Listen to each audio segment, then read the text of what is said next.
প্রিয় দর্শক, আসসালামু আলাইকুম। আমন্ত্রণ মাই টিভি সংবাদে। আপনাদের সাথে আছি আমি জেসমিনা ফেরদৌসী। শুরুতে জানাবো সংবাদ শিরোনাম। ই-ভ্যালির রাসেল ও শামীমা 3 দিনের রিমান্ডে। গ্রাহক ঠকিয়ে ব্র্যান্ড ভ্যালু বাড়িয়ে অন্য প্রতিষ্ঠানের কাছে বিক্রি ছিল লক্ষ্য, জানালো র্যাব। জাতিসংঘ সাধারণ পরিষদের অধিবেশনে যোগ দিতে নিউ ইয়র্কের উদ্দেশ্যে ঢাকা ছাড়লেন প্রধানমন্ত্রী। 24 সেপ্টেম্বর ভাষণ দিবেন বাংলায়। করোনায় মৃত্যু কমলেও বেড়েছে রোগী ও শনাক্তের হার। ডেঙ্গু বাড়ছে আশঙ্কাজনকভাবে। শিশু হাসপাতাল খালি নেই শয্যা। যোগ্যতা নয়, তদবিরে শিক্ষক নিয়োগ দুঃখজনক, মন্তব্য সেতু মন্ত্রীর। ঘটনাক্রমে নয়, প্রশিক্ষিত শিক্ষক দরকার, বললেন শিক্ষামন্ত্রী। শুনলেন সংবাদ শিরোনাম, এবার বিস্তারিত। শুরুতে ই-ভ্যালির সিইও রাসেল দম্পতির খবর। অর্থ আত্মসাতের অভিযোগে গ্রেপ্তার ই-কমার্স প্ল্যাটফর্ম ই-ভ্যালির ব্যবস্থাপনা পরিচালক ও প্রধান নির্বাহী কর্মকর্তা মোহাম্মদ রাসেল এবং তার স্ত্রী প্রতিষ্ঠানটির চেয়ারম্যান শামীমা নাসরিনের 3 দিনের রিমান্ড মঞ্জুর করেছেন আদালত। বিকেলে ঢাকা মহানগর হাকিম আতিকুল ইসলামের আদালত এই আদেশ দেন। রিমান্ডের খবরে রাসেলের মুক্তির দাবিতে আদালতের সামনে বিক্ষোভ করেন গ্রাহকরা। আরও জানাচ্ছেন শিউলি রোজা। প্রতারণা ও অর্থ আত্মসাতের জন্য গ্রাহকের দায়েরকৃত মামলায় ই-কমার্স প্রতিষ্ঠান ই-ভ্যালির এমডি ও সিইও মোহাম্মদ রাসেল এবং তার স্ত্রী প্রতিষ্ঠানটির চেয়ারম্যান শামীমা নাসরিনকে দুপুরে ঢাকা মহানগর হাকিমের আদালতে হাজির করা হয়। আদালতে তাদের দুজনকে 10 দিনের রিমান্ডের আবেদন জানানো হলেও শুনানি শেষে হাকিম আতিকুল ইসলাম 3 দিনের রিমান্ড মঞ্জুর করেন। ই-ভ্যালি তারা বিভিন্নভাবে মানুষের থেকে টাকা পয়সা নিয়ে তারা তাদের সেই কাঙ্ক্ষিত যে পণ্য, সেই পণ্য তারা পায় না, এবং এভাবে তারা অনেক গ্রাহককে তারা এইভাবে ঠকিয়েছে, তাদের থেকে টাকা পয়সা নিয়ে আত্মসাৎ করছে। আসামি পক্ষ জামিনের আবেদন করলে তা নাকচ করেন আদালত। বাকের সে যখন মামলা করেছে, সেই মামলাটা গুলশান থানার কনসার্ন ইনভেস্টিগেটিং অফিসার 10 দিনের রিমান্ড চেয়েছে, এবং আমরা রিমান্ড বাতিলপূর্বক দুইজনের পক্ষে জামিনের জন্য আমরা এখানে আবেদন করেছি। নামঞ্জুর করে 3 দিনের জন্য রিমান্ড দিয়েছেন ওনাদের। এর আগে রাসেল দম্পতিকে আদালতে আনা হলে ই-ভ্যালি গ্রাহকরা বিক্ষোভ শুরু করেন। তাকে জেলে ভরে রেখে আমরা কি আমাদের পণ্যটা বুঝে পাবো? সেইটার উত্তর আমরা আপনাদের কাছে চাচ্ছি। আমরা চাচ্ছি, রাসেল ভাই আমাদের কাছে 6 মাসের সময় চেয়েছিলেন, যার 1 মাস অতিবাহিত হয়েছে, এবং এই 1 মাসের মধ্যে আমরা কিন্তু ফলাফল দেখেছি। আমি ব্যক্তিগতভাবে কিছু আমার প্রোডাক্ট ফিরে পেয়েছি। গত 4 দিন আগে একটা টিভি অর্ডার করি, অলরেডি টিভিটাও আমি কালকে রিসিভ করেছি, এই যে তার প্রমাণ। রিমান্ড মঞ্জুরের পর কড়া প্রহরায় রাসেল ও নাসরিন দম্পতিকে আদালত থেকে নেওয়ার সময় ই-ভ্যালি গ্রাহকরা বিক্ষোভ করেন। শিউলি রোজা, মাই টিভি, ঢাকা। গ্রাহক ঠকিয়ে ব্র্যান্ড ভ্যালু তৈরি করে বড় অঙ্কে অন্য প্রতিষ্ঠানের কাছে বিক্রি মূল লক্ষ্য ছিল ই-ভ্যালির। প্রাথমিক জিজ্ঞাসাবাদে র্যাবের কাছে একথা জানায় প্রতিষ্ঠানটির ব্যবস্থাপনা পরিচালক ও সিইও মোহাম্মদ রাসেল। র্যাব সদর দপ্তরে সংবাদ সম্মেলনে র্যাবের আইন ও গণমাধ্যম শাখার পরিচালক কমান্ডার খন্দকার আল মঈন জানায়, দায় মেটাতে না পারলে প্রতিষ্ঠানটি দেউলিয়া ঘোষণারও পরিকল্পনা ছিল। এসএম আরিফের রিপোর্ট।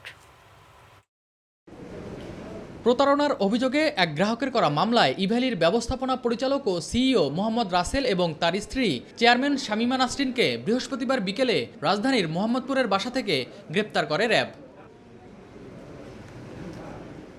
প্রাথমিক জিজ্ঞাসাবাদ শেষে শুক্রবার উত্তরার সদর দপ্তরে সংবাদ সম্মেলন করে র্যাব। র্যাবের আইন ও গণমাধ্যম শাখার পরিচালক জানান, গ্রাহক ঠকিয়ে দক্ষিণ এশিয়ায় ব্র্যান্ড ভ্যালু তৈরি করাই ছিল ই-ভ্যালির লক্ষ্য। এই প্রচারণা বা ওনার যে সিএসআর অ্যাক্টিভিটিস, ওনার যে একটা মার্কেটিং ভ্যালু তৈরি করা, সম্পূর্ণটাই সাধারণ জনগণের কষ্টার্জিত লব্ধিকৃত অর্থের মাধ্যমে উনি করেছেন। উনি এই কোম্পানিকে, যেহেতু একটা অনেক বহুল প্রচারিত একটি কোম্পানি থাকবে, উনি একটা প্রতিষ্ঠিত বিদেশি কোম্পানির কাছে সেল করে দেওয়ার একটি বড় পরিকল্পনা তার মধ্যে ছিল।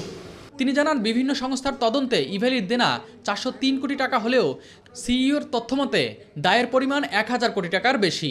ফেব্রুয়ারি পর্যন্ত তার লাইবিলিটিস ছিল 403 কোটি টাকা বিভিন্ন তথ্য অনুযায়ী। অথচ গতকালকে উনি আমাদেরকে জিজ্ঞাসাবাদ করে উনি আমাদেরকে বলেছেন যে প্রায় 1000 কোটি টাকার দায় বা লাইবিলিটিস তার রয়েছে। দায় মেটাতে না পারলে প্রতিষ্ঠানটি দেউলিয়া ঘোষণার পরিকল্পনা করেছিল বলেও জানায় র্যাব। বিভিন্ন সময়ে তিনি দায় মেটানোর অজুহাতে সময় নিয়েছেন, এটা তার একটি অপকৌশল মাত্র। সর্বশেষ তিনি দায় মেটাতে না পারলে তিনি দেউলিয়া ঘোষণা করার একটি পরিকল্পনা নিয়েছিলেন। গ্রাহকদের স্বার্থ নিয়ে কাজ করা বিভিন্ন সংস্থা এগিয়ে আসলে পাওনা টাকা ফেরত পাওয়া সম্ভব বলেও জানান খন্দকার আল মঈন। উনি এই ব্যাপারে কোনো সদুত্তর দিতে পারেননি। যদি সার্বিকভাবে বিভিন্ন সংস্থা মিলে সুষ্ঠু ব্যবস্থাপনার মাধ্যমে এই ধরনের গ্রাহক সংশ্লিষ্টতা যে স্বার্থ, এটা যদি বিবেচনায় নিয়ে যদি বিভিন্ন সংস্থা কাজ করছে তাহলে হয়তো অর্থ পাওয়া সম্ভব। SM আরিফ, মাই টিভি, ঢাকা। প্রধানমন্ত্রী নিউ ইয়র্ক যাত্রার খবর। জাতিসংঘ সাধারণ পরিষদের অধিবেশনে যোগ দিতে নিউ ইয়র্কের উদ্দেশ্যে ঢাকা ছাড়লেন প্রধানমন্ত্রী শেখ হাসিনা। সকালে বিমান বাংলাদেশ এয়ারলাইন্সের একটি ভিভিআইপি চ্যাটার্ড ফ্লাইটে প্রধানমন্ত্রী ও তার সফরসঙ্গীরা হজরত শাহজালাল আন্তর্জাতিক বিমানবন্দর ত্যাগ করেন। করোনা মহামারী শুরু হওয়ার দীর্ঘ ১৯ মাস পর এটাই হচ্ছে প্রধানমন্ত্রীর প্রথম বিদেশ সফর। জাতিসংঘ সাধারণ পরিষদের অধিবেশনের এবারের প্রতিপাদ্য হচ্ছে আশা। করোনা দূর করতে নতুন প্রত্যাশা নিয়ে এই প্রতিপাদ্য ঠিক করা হয়েছে। এবারও প্রধানমন্ত্রী শেখ হাসিনা আগামী ২৪ সেপ্টেম্বর জাতিসংঘের ৭৬তম সাধারণ অধিবেশনে বাংলায় ভাষণ দেবেন। তিনি ধনী গরিব সব দেশের জন্য করোনা টিকা নিশ্চিত করার আহ্বান জানাবেন। এছাড়া বিশ্ব নেতাদের সাথে একাধিক সাইড লাইন বৈঠকে রোহিঙ্গা সহ নানা ইস্যু নিয়ে আলোচনা করবেন প্রধানমন্ত্রী শেখ হাসিনা।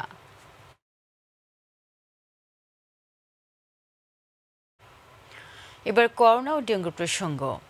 দেশে করোনায় একদিনে আরও ৩৮ জনের মৃত্যু হয়েছে। এ সময় নতুন রোগী শনাক্ত হয়েছে ১,৯৬০ জন। ২৯,৭৫৬টি নমুনা পরীক্ষায় রোগী শনাক্তের হার ৬.৪১%। আগের দিন ২৪ ঘন্টায় তুলনামূলক মৃত্যু কমলেও রোগী শনাক্তের সংখ্যা ও শনাক্তের হার বেড়েছে। আগের দিন ৫১ জনের মৃত্যু হয়েছিল। রোগী শনাক্ত হয় ১,৮৬২ জন এবং রোগী শনাক্তের হার ছিল ৫.৯৮%। স্বাস্থ্য অধিদপ্তর জানিয়েছে, সব মিলিয়ে দেশে এখন পর্যন্ত করোনায় শনাক্ত রোগীর সংখ্যা ১৫,৪০,১১০ জন, আর মারা গেছে ২৭,১৪৭ জন। সর্বশেষ ২৪ ঘন্টায় ঢাকা বিভাগে ১৭ জন ও চট্টগ্রামে ৭ জন মারা গেছে। বাকিরা অন্য বিভাগের। তবে বরিশাল ও রাজশাহী বিভাগে কোনো মৃত্যুই হয়নি। দেশে আশঙ্কাজনকভাবে বাড়ছে ডেঙ্গু রোগীর সংখ্যা। এডিস মশাবাহিত এই রোগে শিশুরাই বেশি আক্রান্ত হচ্ছে। ডেঙ্গু আক্রান্ত শিশুদের চিকিৎসা দিতে হিমশিম খাচ্ছেন রাজধানীর ঢাকা শিশু হাসপাতাল কর্তৃপক্ষ। শয্যা খালি না থাকায় নতুন রোগী ভর্তি নেওয়া যাচ্ছে না। এদিকে ডেঙ্গু আক্রান্ত শিশুদের বেশিরভাগের বাসস্থান মিরপুর এলাকায়। শিলু রোজার আরও একটি রিপোর্ট। দেশে করোনা সংক্রমণ কমলেও আশঙ্কাজনক হারে বাড়ছে ডেঙ্গু রোগীর সংখ্যা। এডিস মশাবাহিত এ রোগে তুলনামূলকভাবে শিশুরাই বেশি আক্রান্ত হচ্ছে। ঢাকা শিশু হাসপাতালে ৬৩০ জন রোগী ভর্তি রয়েছে। প্রতিদিনই আসছে নতুন নতুন আক্রান্ত শিশু। ছেলে টয়লেটে গেছে, টয়লেটেতে মশায় কামড় দিছে। স্কুলের ভিতরে বমি করছে, বমি করার পরে বাসায় আইছে, বাসায় আবার বমি করছে, জ্বর। তার দাওয়াইছি ডাক্তারে ব্লাড দিছে, টেস্ট দিছে। কালকে ধরা খাইছে ডেঙ্গু হয়েছে। ডক্টর বলতেছে জ্বরে মুখে খাওয়াইতে হবে, যেভাবে হোক আর মুখে খাওয়ান, মুখে যত খেতে পারবে তত ডেভেলপ হবে, না খেতে পারলে তো ডেভেলপ হবে না। ডেঙ্গু ওয়ার্ড ছাড়াও বিভিন্ন বেডে ৬২ জন আর আইসিইউতে ৪ জন ভর্তি রয়েছে। বুধবার ওকে সকালবেলা ডেঙ্গু মশা কামড় দিয়েছিল, এটা আমরা খেয়াল করা হয়েছিল। বৃহস্পতিবার রাত্রেবেলা হঠাৎ করে বাবুর খুব জ্বর, 3 দিন কি 4 দিন এরকম জ্বর পরে। যখন আমার হলো জ্বর ছাড়ে, তারপরে গা হাত পা অনেক ঠান্ডা হয়ে যায়। পরে 1 দিন কি 2 দিন পরে আমাকে নিয়ে আসে হাসপাতালে। ওই নিজেদের মতো নিজেরা সেপে চলার চেষ্টা করি, তাছাড়া কাউকে যখন কোনো কমপ্লেন করা সেটা করি না। ডেঙ্গু আক্রান্ত রোগীর বেশিরভাগই মিরপুরের বাসিন্দা।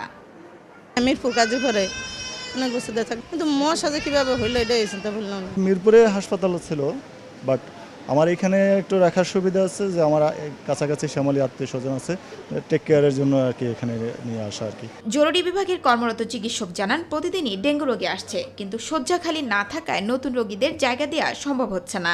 গত বছর কিন্তু আমরা করোনার সময় এত ডেঙ্গু পেশেন্ট পাইনি, এইবার কিন্তু আমরা প্রচুর ডেঙ্গু পেশেন্ট পাচ্ছি। এইবারে আমরা যেটা দেখলাম যে বাচ্চাদের প্ল্যাটেলেট কাউন্টটা হচ্ছে খুব র্যাপিডলি ফল করতেছে, বাচ্চারা খুব তাড়াতাড়ি হচ্ছে শকে চলে যাচ্ছে। আমাদের বেড এখন খুবই সংকট ডেঙ্গুর জন্য, আমাদের হসপিটালে বিছানা বলতে নাই, খুবই আমরা আসলে হিমশিমের মধ্যেই যাচ্ছে আমাদের। ডেঙ্গু প্রতিরোধে সবাইকে সচেতন হওয়ার আহ্বান জানান ডক্টর আফরোজা ইসলাম।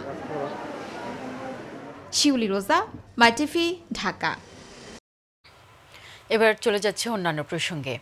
যোগ্যতা নয়, তদবিরে বেশিরভাগ শিক্ষক নিয়োগকে দুঃখজনক বলে মন্তব্য করেছেন আওয়ামী লীগ সাধারণ সম্পাদক, সড়ক পরিবহন ও সেতুমন্ত্রী ওবায়দুল কাদের। আর দলের যুগ্ম সাধারণ সম্পাদক শিক্ষামন্ত্রী ডাক্তার দীপুমণি বলেছেন, ঘটনাক্রমে আসা শিক্ষক নয়, কর্মমুখী ও জীবনমুখী শিক্ষার জন্য দরকার প্রশিক্ষিত শিক্ষক। রাজধানীতে শিক্ষা দিবস উপলক্ষে আয়োজিত অনুষ্ঠানে তারা এসব কথা বলেন। এস.এম. খুরশেদ আলমের রিপোর্ট। 2041 সালের মধ্যে শিক্ষা ব্যবস্থার লক্ষ্যমাত্রা অর্জনের বাস্তবিক কৌশল নির্ধারণে রাজধানীর বঙ্গবন্ধু এভিনিউয়ে দলীয় কার্যালয়ে আলোচনা সভার আয়োজন করে আওয়ামী লীগের মানব সম্পদ উন্নয়ন বিষয়ক উপকমিটি। অনুষ্ঠানে কর্মমুখী শিক্ষার উপর গুরুত্ব আরোপ করেন শিক্ষামন্ত্রী। আমি খুব দক্ষ মানুষ তৈরি করে ফেললাম, কিন্তু তার মধ্যে মানবিকতা নেই, তার মধ্যে দেশপ্রেম নেই, তার মধ্যে পরমত সহিষ্ণুতা নেই, সততা নেই, নিষ্ঠা নেই, আন্তরিকতা নেই। নিশ্চয়ই আমরা তেমন মানুষ চাই না। জাতীয় শিক্ষাক্রম রূপরেখা এবং বাস্তবমুখী শিক্ষা অর্জনে সহায়ক হবে বলে মনে করেন ডাক্তার দীপুমণি। কোয়ালিফিকেশন ফ্রেমওয়ার্কগুলো অনুযায়ী এখন আমাদের প্রত্যেকটা ক্ষেত্রে তার বিভিন্ন স্তর ভাগ করা আছে। কাজেই কে কোন দক্ষতাটুকু অর্জন করলো সেই কোয়ালিফিকেশন ফ্রেমওয়ার্কের মধ্যে পড়বে। কাজেই এই যে সারা বিশ্বের সঙ্গে এখন তাল মিলিয়ে চলা, আমার বিশ্বের যে কোনো জায়গার সঙ্গে, যে কোনো বিশ্ববিদ্যালয়, যে কোনো ইনস্টিটিউট, যে কোনো স্কুল, তার সঙ্গে আমার এখানকার শিক্ষার্থী কোন জায়গায়, কোন লেভেলে কার কতটুকু যোগ্যতা আছে, দক্ষতা আছে, সেটি কিন্তু এখন আর এই কোয়ালিফিকেশন ফ্রেমওয়ার্ক দিয়েই আমাদের নির্ধারিত হয়ে যাবে। ভার্চুয়ালি বক্তব্যে প্রধান অতিথি সড়ক পরিবহন ও সেতুমন্ত্রী শিক্ষক নিয়োগে অনিয়ম ও বিশ্ববিদ্যালয়ে অছাত্রদের হল দখলের বিষয়ে কথা বলেন। আজকে হল হোস্টেলগুলোতে এই যে পলিটিক্যাল রুম থাকার যে একটা অলিখিত নিয়ম চালু রয়েছে অছাত্রদের পুনর্বাসনের জন্য, অনেকে ছাত্র না চলে গেছে, লেখাপড়া শেষ, তারপরে রুম দখল করে আছে। শিক্ষার নামে অনিয়ম এবং বাণিজ্য বন্ধের আহ্বান জানান ওবায়দুল কাদের। আমাদের শিক্ষা উপকমিটিকেও এই বিষয়গুলো খেয়াল রাখতে হবে এবং তাদেরকেও ভূমিকা রাখতে হবে। এস.এম. খুরশেদ আলম, মাই টিভি, ঢাকা। মেট্রো রেলের নির্মাণ কাজে ব্যবহৃত সামগ্রী চুরির সাথে জড়িত 5 জনকে গ্রেফতার করেছে পল্লবী থানা পুলিশ। তাদের কাছ থেকে 1 টন 354 কেজি চোরাই মালামাল সহ 3টি ট্রাক জব্দ করা হয়েছে। দুপুরে সংবাদ সম্মেলনে এসব তথ্য জানান মিরপুর জোনের অতিরিক্ত পুলিশ কমিশনার মোহাম্মদ কামাল হোসেন। তিনি জানান, পল্লবী থেকে মিরপুর 10 পর্যন্ত মেট্রো রেল এলাকায় ডিএমপির বিশেষ টিম নজরদারি রাখবে। আরও জানাচ্ছেন জাহিদ আহমেদ বাবু। মেট্রো রেল এখন নগরীর দৃশ্যমান বাস্তবতা। দ্রুত এগিয়ে চলেছে নির্মাণ কাজ, কিন্তু নির্মাণ কাজের গুরুত্বপূর্ণ সরঞ্জাম যথাযথ নজরদারির অভাবে প্রায়ই চুরি হয়। কর্তৃপক্ষের অভিযোগের পর মেট্রো রেলের চুরি যাওয়া বিভিন্ন সামগ্রী উদ্ধার অভিযান চালিয়ে পল্লবী থেকে চক্রের 5 সদস্যকে গ্রেপ্তার করা হয়। এই সময় 1 টন 354 কেজি চোরাই মালামাল সহ 3টি ট্রাক জব্দ করা হয়। মেট্রো রেলের নির্মাণ সরঞ্জাম চুরি ও পরবর্তী কার্যক্রমের বিস্তারিত তুলে ধরেন ডিএমপির মিরপুর জোনের অতিরিক্ত পুলিশ কমিশনার। দুলাল নামে একজনকে গ্রেপ্তার করি। দুলালের তথ্যের ভিত্তিতে আমরা এই গ্যাংয়ের যে প্রধান দেলোয়ার সহ অন্যান্য আরও 3 জন আসামি, সর্বমোট 5 জনকে গ্রেপ্তার করি। ওদের সাথে গ্রেপ্তার করে আমরা অভিযান পরিচালনা করে বৃন্দাবন এলাকা এবং রূপনগরের ইস্টার্ন হাউজিং এলাকা থেকে আমরা গোডাউন হতে প্রায় 1.5 টন ওজনের বিভিন্ন ধরনের মালামাল জব্দ করি, যা মেট্রো রেল নির্মাণ কাজে এবং মেট্রো রেলে ব্যবহৃত হতো। চক্রের অন্য সদস্যদের গ্রেপ্তার অভিযান চালানোর পাশাপাশি নির্মাণাধীন এলাকায় নজরদারির কথাও জানান মোহাম্মদ কামাল হোসেন। যে আরও কয়েকটা চক্র আছে, আর আমরা তো 2টা গোডাউন থেকে নিয়ে এসেছি। আমাদের জানা মতো কথা বললে ওদের সাথে জানতে পারলাম যে আরও কয়েকটা গোডাউন আছে, ওই গোডাউনগুলোতে আমরা অভিযান পরিচালনা করব। জাহিদ আহমেদ বাবু, মাই টিভি, ঢাকা। ইলেকট্রিক ও ইলেকট্রনিক্স দ্রব্য যখন অকেজ হিসেবে ফেলে দেওয়া হয়, তখনই তা বর্জ্য। আধুনিকায়নের যুগে এই জিনিসগুলো পানিতে বা ভূগর্ভে যেমন দূষণ ছড়ায়, তেমনি সংগ্রহ প্রক্রিয়া জড়িতদের মাঝেও বাড়ায় স্বাস্থ্য ঝুঁকি। বিশেষজ্ঞরা বলছেন, চাহিদার বিপরীতে নিম্নমানের পণ্য ব্যবহার বাড়াচ্ছে বর্জ্যের পরিমাণ। মোবালিক করিমের রিপোর্ট। বর্জ্য কি তা জানা নেই এই ভাঙাড়ির দোকানির। এটা আমাদের জানা নেই, কিন্তু এটি নিয়ে তার ও তার সহকারীদের প্রতিদিনের কাজ। যে শারীরিক সমস্যা ওই বুঝে, এটা আমাদের জানা নেই। বিভিন্ন ইলেকট্রনিক পণ্য মেরামতের দোকানগুলো থেকে সারাই না হওয়ায় প্রতিদিনই জমছে এই বর্জ্য। পাশাপাশি নতুন আপডেটেড ভার্সনের উদ্ভাবন, পণ্যের বহুমুখী কার্যকারিতা, ধারণ ক্ষমতা বৃদ্ধি, আকর্ষণীয় ডিজাইনের প্রতি মানুষের সহজাত আকর্ষণ এই বর্জ্য সৃষ্টির কারণগুলোর মধ্যে অন্যতম। এই বর্জ্যগুলোর ভিতরে অনেক ধরনের টক্সিক এলিমেন্ট থাকে, এগুলো আসলে হিউম্যান হেলথের জন্য ভালো না। তো যারা এগুলো নিয়ে নাড়াচাড়া করেন তাদের জন্য আসলে এগুলা পরবর্তীতে অনেক ধরনের সমস্যা তৈরি করতে পারে, শারীরিক সমস্যা। একই সাথে খুবই ইম্পর্টেন্ট সেটা হচ্ছে যে এই বর্জ্যগুলোকে যদি আমরা সঠিকভাবে ব্যবস্থাপনা না করি, এগুলো বিভিন্ন দূষণের কারণ হয়ে যায়। এছাড়া নিম্নমানের ইলেকট্রনিক পণ্য ব্যবহার করায় সেগুলো তাড়াতাড়ি নষ্ট ও মেরামতের অযোগ্য হওয়াতেও বাড়ছে এই বর্জ্য। এটাকে রিপেয়ার অথবা মেইনটেনেন্সের মাধ্যমে অপারেশন রাখতে পারেন, তাহলে কিন্তু তার কন্ট্রিবিউশন ওয়াস্টে অটোমেটিক্যালি কমে যাচ্ছে। সো এই ইকোসিস্টেমের পরের পার্টে কিন্তু আমাদের একটা বড় ধরনের ভূমিকা আছে যে কিভাবে আমরা এই ওয়াস্টের কন্ট্রিবিউশনটাকে কমাবো, এবং এটা আরেকটা দিক থেকে আমরা আমাদের ডিভাইসগুলোকে বেশি পরিমাণে রিইউজ করব। সংশ্লিষ্ট ব্যক্তি ও বিশেষজ্ঞরা বলছেন, ইলেকট্রনিক সরঞ্জামের মধ্যে সীসা, সিলিকন, টিন, ক্যাডমিয়াম, পারদ, দস্তা, ক্রোমিয়াম, নাইট্রাস অক্সাইড প্রভৃতি রাসায়নিক থাকে। এসব রাসায়নিক মাটি ও পানিকে দূষিত করছে। নানাভাবে তা মানুষের শরীরে প্রবেশ করে নানা রোগের ঝুঁকি তৈরি করছে। বিশেষ করে ফুসফুসের ক্যান্সার বা অনেকের ত্বকের ক্যান্সার এগুলো বেড়ে যাচ্ছে। তাছাড়াও এই রেডিয়েশনের ফলে বিভিন্ন ধরনের ব্রেন টিউমার গুলো কিন্তু অনেক বেড়ে যাচ্ছে। এক প্রতিবেদনে বলা হয়েছে, বিশ্বে প্রতি বছর 4 কোটি টনেরও বেশি বর্জ্য উৎপাদিত হয়, যার 1/3 উৎপাদন যুক্তরাষ্ট্র ও চীনে। আর গত 5 বছরে এশিয়াতেও বর্জ্যের পরিমাণ বেড়েছে প্রায় 63%। বেসরকারি সংস্থা environment and social development organization ESDOর গবেষণায় দেখা গেছে, প্রতি বছর দেশে প্রায় 4 লাখ টন বর্জ্য উৎপাদিত হচ্ছে। 2023 সালে এই বর্জ্যের পরিমাণ দাঁড়াবে প্রায় 12 লাখ টন। করোনার সময়কালীন সময়ে অনেক বেশি টেকনোলজি ইউজ বেড়েছে, মোবাইল ফোনের ইউজ বেড়েছে, ল্যাপটপের ইউজ বেড়েছে। সেক্ষেত্রে হয়তো বা 21-এর লাস্ট বা 22-এর শুরুর দিকে হয়তো এটা চলে আসবে। মুবাল্লিক করিম, মাই টিভি, ঢাকা। জামালপুরের ইসলামপুরে দারুত তাকওয়া মহিলা কওমি মাদ্রাসা থেকে নিখোঁজ 3 শিক্ষার্থীকে 4 দিন পর ঢাকা থেকে উদ্ধার করেছে ইসলামপুর থানা পুলিশ। ঢাকার কমলাপুর রেলওয়ে স্টেশনের সিসিটিভির ফুটেজের সূত্র ধরে রাজধানীর মুগদার মান্ডা এলাকায় অভিযান চালিয়ে নিখোঁজ 3 ছাত্রীকে উদ্ধার করা হয়। উদ্ধারের পর সকালে তাদের ইসলামপুর থানায় নিয়ে আসা হয়। উদ্ধারকৃত শিক্ষার্থীরা হলো মিম আক্তার, সূর্য বানু এবং মনির আক্তার। তারা স্বেচ্ছায় ঢাকায় এসেছিলেন বলে জিজ্ঞাসাবাদে স্বীকার করেছেন। বিভিন্ন জায়গায় অভিযান পরিচালনা করে আসছিলাম।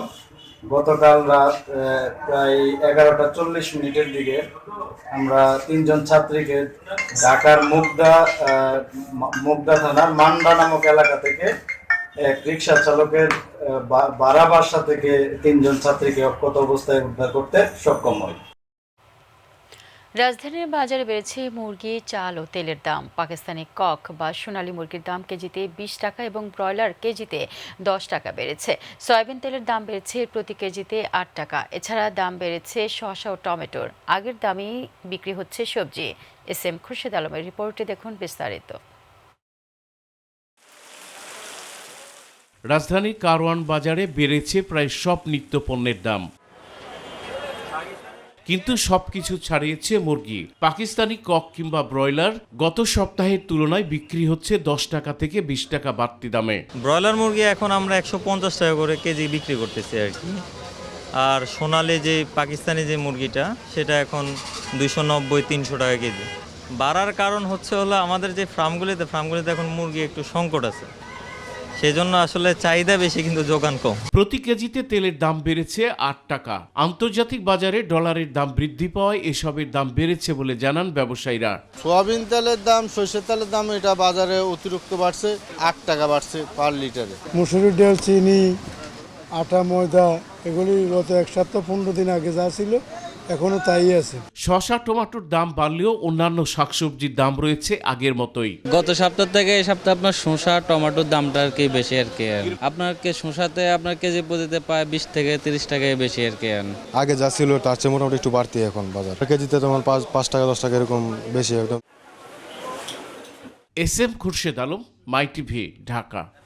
সংবাদের শেষ প্রান্তে আমরা যাবার আগে সংবাদ শিরোনামগুলো জানিয়ে দিচ্ছি আরও একবার। ইভ্যালির রাসেল ও শামিমা 3 দিনের রিমান্ডে। গ্রাহক ঠকিয়ে ব্র্যান্ড ভ্যালু বাড়িয়ে অন্য প্রতিষ্ঠানের কাছে বিক্রি ছিল লক্ষ্য, জানালো র্যাব। জাতিসংঘ সাধারণ পরিষদের অধিবেশনে যোগ দিতে নিউ ইয়র্কের উদ্দেশ্যে ঢাকা ছাড়লেন প্রধানমন্ত্রী। 24 সেপ্টেম্বর ভাষণ দেবেন বাংলায়। করোনার মৃত্যু কমলেও বেড়েছে রোগী ও শনাক্তের হার। ডেঙ্গু বাড়ছে আশঙ্কাজনকভাবে। শিশু হাসপাতালে খালি নেই শয্যা। যোগ্যতা নয়, তদবিরে শিক্ষক নিয়োগ দুঃখজনক মন্তব্য সেতুমন্ত্রীর। ঘটনাক্রমে নয়, প্রশিক্ষিত শিক্ষক দরকার বললেন শিক্ষামন্ত্রী। এবার অং সান সুচির বিরুদ্ধে দুর্নীতির অভিযোগ আনছে সামরিক জান্তা। থাকতে হতে পারে আমৃত্যু কারাগারে। জেমি ডেকে সরিয়ে দিয়ে সাব ফুটবলে হেড কোচের অন্তর্বর্তীকালীন দায়িত্বে অস্কার ব্রুজন।